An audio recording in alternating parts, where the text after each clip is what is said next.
ladies and gentlemen, boys and girls, it is I, Dave, the real music observer, observing real music in real time for real people just like you right there and me right here.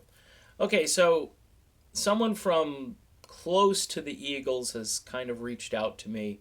Um, First of all, they thanked me for paying tribute to Glenn Frey, which I've done on several occasions. I've mentioned Glenn's new box set that is coming out, and it looks like it's going to be fantastic. I would urge everybody to check that out. Glenn Frey, in my estimation, in another video will probably be forthcoming about my belief that he had a more interesting solo career than Don Henley had. I know that's going to rub some critics the wrong way, and some folks that want political content in their music and so forth. But I like Glenn. I like his voice, and he's missed. But I want to go back to this idea that Vince Gill is in the Eagles for really a couple of reasons. One of which I've mentioned, which is name ID. He brings name recognition in. People want to see, they want to see how he's going to interact with the rest of the group and so forth. And they don't mind the fact that he's there. Okay, they think it's pretty cool.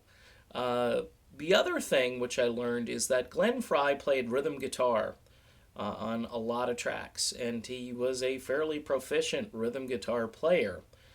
As is Vince Gill. Apparently, neither Joe Walsh or Stuart Smith can handle the rhythm guitar parts that are built into a lot of Eagles songs, and thus bringing Vince in solidifies that position.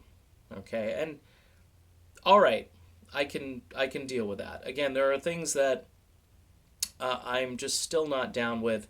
I don't understand how, for years, really, Take It to the Limit was either, I don't know who sung it, to be honest with you. I'd have to go look for footage, but I looked everywhere for Timothy B. Schmidt singing Take It to the Limit, and I could not find it anywhere.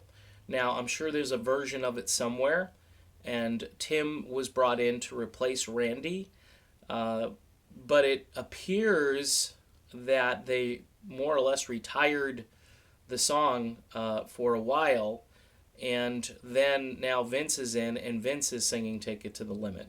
I know, really bad idea, Joe Walsh was playing it solo, which that was just dreadful, and it was a bad idea.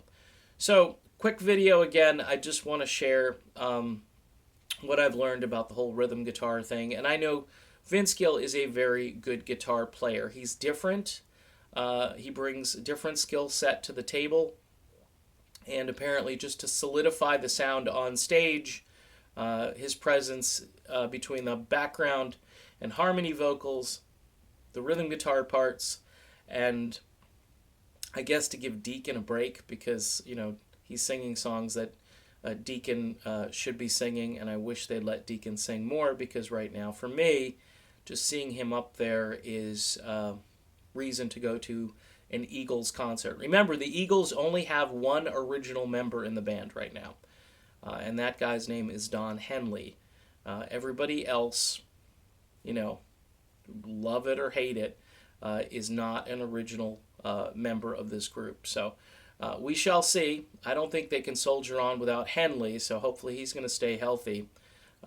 His voice is getting a little shaky on some of these classic tunes, but for the most part, if you're in the auditorium and you're consuming adult beverages, you probably don't notice too much. All right, that's the end of this video. I'll be back with more real music in real time for real people just like you and just like me. We'll do it again real soon. We'll talk to you then.